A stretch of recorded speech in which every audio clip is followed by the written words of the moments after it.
Welcome to Thursday's edition of Renew Plus. I'm Pastor Tony. Thank you for joining us again today. And again, we're in week number 7 of our Access Road to Grace and Peace. We're learning from Jesus, from His words, and from His lifestyle, how to live a life of rest and peace. And see, that's what God wants for all of us.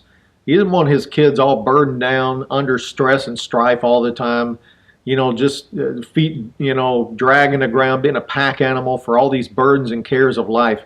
He wants us to learn to live a life of rest and peace. Now I want to go back one more time over to the Gospel of Luke chapter 10. We've been talking about this story now for just about all week about these two sisters, Mary and Martha, and the contrast between these two. How one of them, Mary, had chosen the good part which would not be taken away from her, and Jesus commended her for that. What was she doing? She was sitting at the feet of Jesus, first of all, listening to His word. And to see that is a posture of rest. That is a posture of learning the life of peace. Martha, on the other hand, her sister, was in the kitchen, I guess, or wherever in the house, scurrying about, trying to get things ready to serve. Now again, serving is good, but when it becomes a distraction away from us receiving a service from the Lord, us receiving His life-changing, life-giving word, His instruction on how to live a life of rest and peace, then it's not necessarily a good thing. A good thing is a good thing when it's in the right priority. A good thing can be a bad thing when it's distracting away from something more important. And that's what we see here with the story of Mary and Martha. In fact, Martha finally had enough and went in there and had Jesus, tried to get Jesus to rebuke Mary for just sitting there and listening to His words and His instruction while she was left in there to serve alone. And Jesus took that opportunity to bring some correction. She wasn't in trouble, but she was in training. But this is something she needed to correct in her life. Like many of us, we need to learn to correct things that are not right in our life. This may have been our lifestyle all of our life. It may have been passed down from other generations, but that doesn't mean it's a godly lifestyle. And you may be a Christian but have wrong perspective and attitude and priorities, and those need to be corrected from time to time if we're going to live a fruitful life the way the Lord wants us to live. So Jesus used that opportunity and said, Martha, Martha, you are worried and troubled about many things. In other words, this is a lifestyle to you. In other words, if it hadn't have been, service in the kitchen, it may have been something else. In other words, she was a micromanaging worrywart, we can say. And Jesus said, this is not good. And he instead commended her sister Mary and went on to say that Mary had chosen the good part, made the right choice, made the right decision, and chosen the good part. What was that?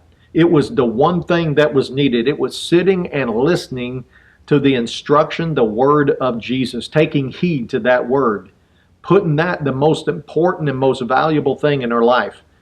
And of course, that is so important for us to get a hold of that right there.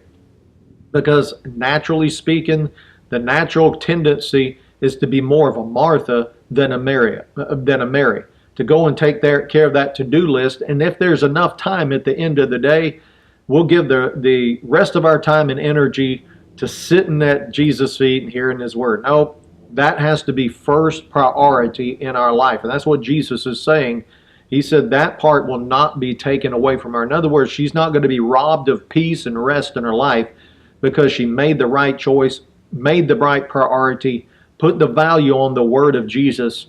And then, of course, there would have been time for serving later on, but she could have served, all of them could have served afterward in an atmosphere of peace, with a heart free of trouble and anxiety and care and burden. They would have had a good time in the kitchen rather than being all strife and stress-ridden like Martha was. Now, I want you to see right here, what was it about Martha? Because there are two things that she said here that give us that description, that definition of a worried, troubled heart that Jesus said. And it's found there in verse number 40. It says, Martha was distracted with much serving, and she approached Jesus and said, now notice what she said. Lord, do you not care that my sister has left me to serve alone. That one statement right there tells us volumes about why she had a troubled, worried heart. You said, well, what are those things? Well, first of all, I want you to see it here. She said, Lord, do you not care? Do you not care that my sister has left me? In other words, she's accusing the Lord of not caring for her. See, that's the first thing in our heart that we have to have established. See, if we don't have a heart established in this right here, this revelation of Jesus' love and care for us, then we're going to take those cares of life upon ourselves.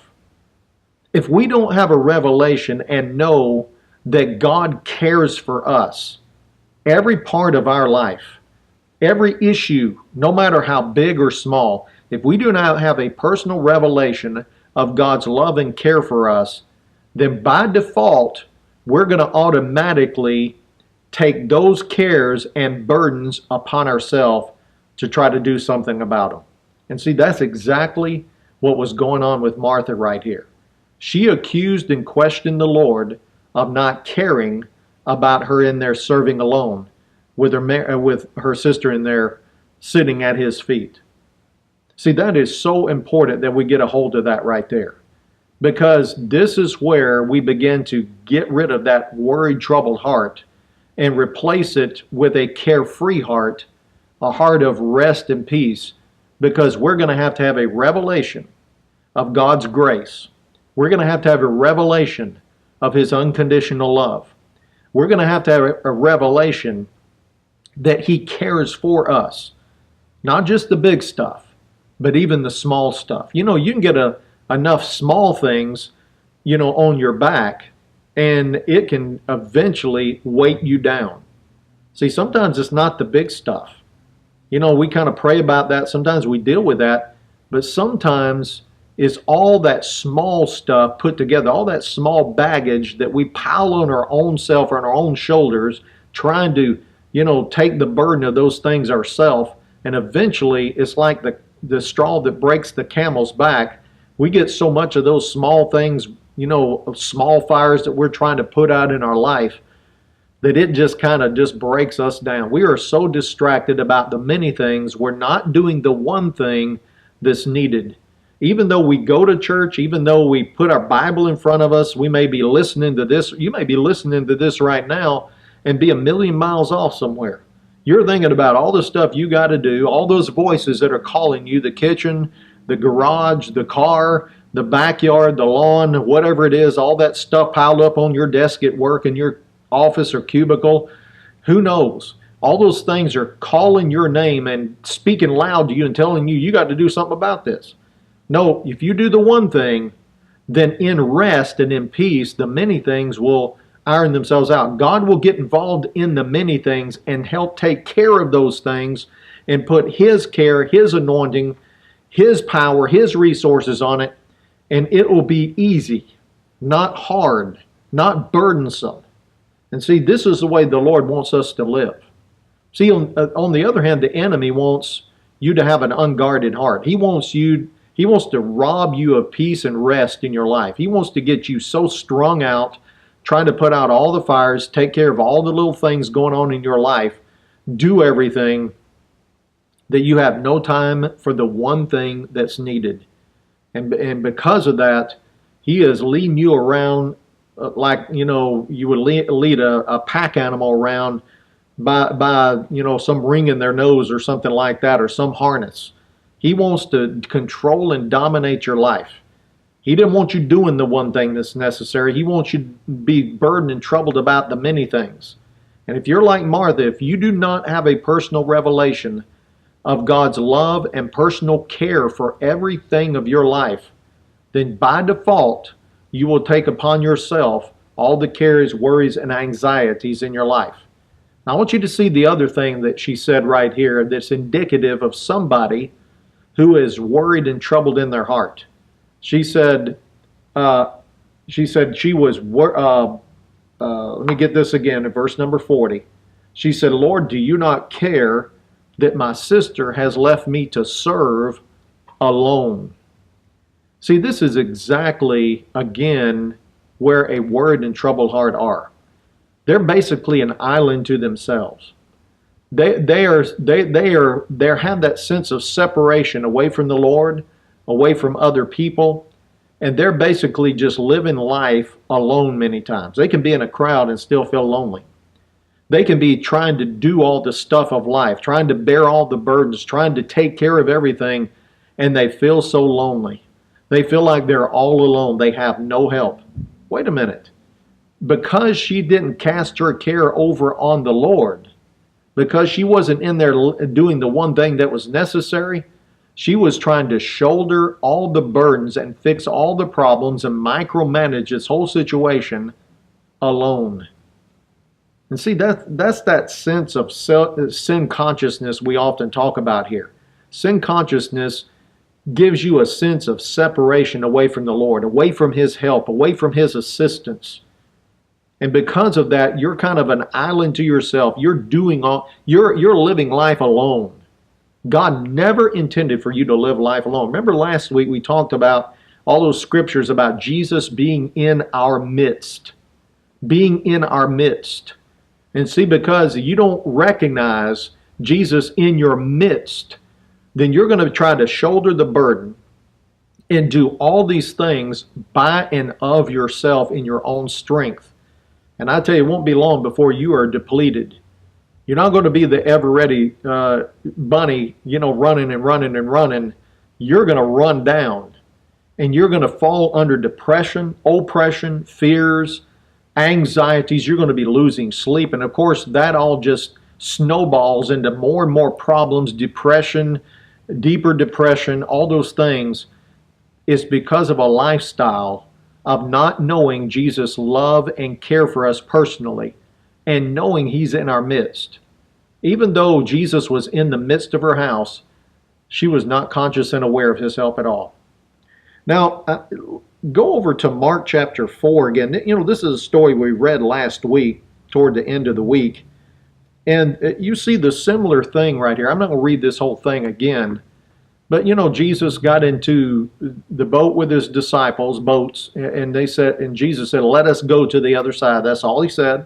Let us go to the other side. He released His word. In His word was the ability to go to the other side. And so He went to sleep on a pillow. Even though Jesus personally was asleep, His word was still working. His word of faith was still working. Now, it didn't look like it, but it was. They weren't going down. But they didn't believe it. But they got into the middle of that lake, and they got hit with a storm of hurricane proportion winds. And of course, that drove the waves into the side of the boat, and the boats were filling up with water. In fact, they were bailing frantically. They had the panic button on. They had long since forgotten Jesus said, "Let us go to the other side." They long since were not aware of the fact that Jesus was in their midst.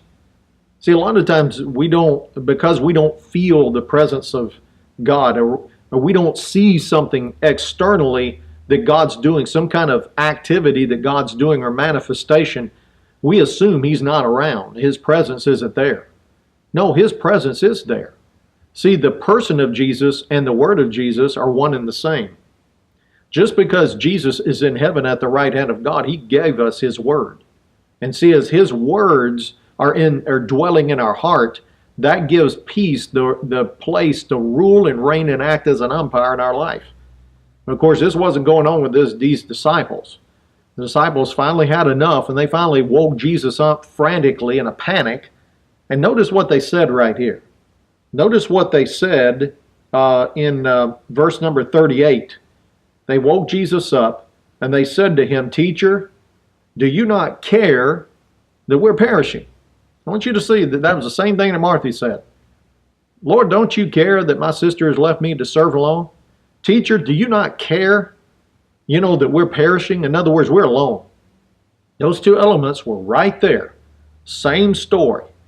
Why were they so burdened? And Jesus finally, rebuked the storm, and it calmed down just like Jesus said. And they went to the other side, and He questioned them. He said, "Why are you so fearful? How is it that you have no faith?" Now, where is fear and faith? In the heart. Why were they so fearful, and how is it they had no, in other words, why were they troubled in heart?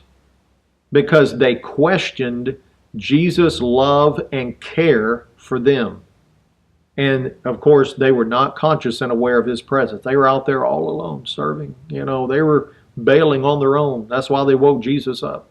Help us bail out, Jesus. We're perishing. No, it's not what Jesus said. He said, let us go to the other side. They weren't believing what he said. His words weren't in the midst of their heart. No, they were in frantic mode. They were in panic mode right here because they did not have a personal revelation of Jesus' love and care. They questioned it. And see, remember I said last week when Jesus said, let not your heart be troubled. One of those definitions for trouble right there, remember what I said, is to perplex one's mind by suggesting doubts. See, they were doubting and questioning Jesus' personal care and love for them. That's what they said. They didn't say, Jesus, here's a bucket, help us bail. They said, teacher, do you not care that we're perishing? Martha said, Lord, do you not care? Do you not care that my sister has left me here to serve alone? So they were questioning the love and the care of the Lord. And of course, that gives a place in the heart for troubles, worries, and anxieties, burdens to come in and stir and agitate a person's heart, stealing rest. Well, that's all the time I've got for today. Join us again tomorrow as we pick up right from here. If you'd like additional materials and resources, go to tonycowan.org. We will see you tomorrow.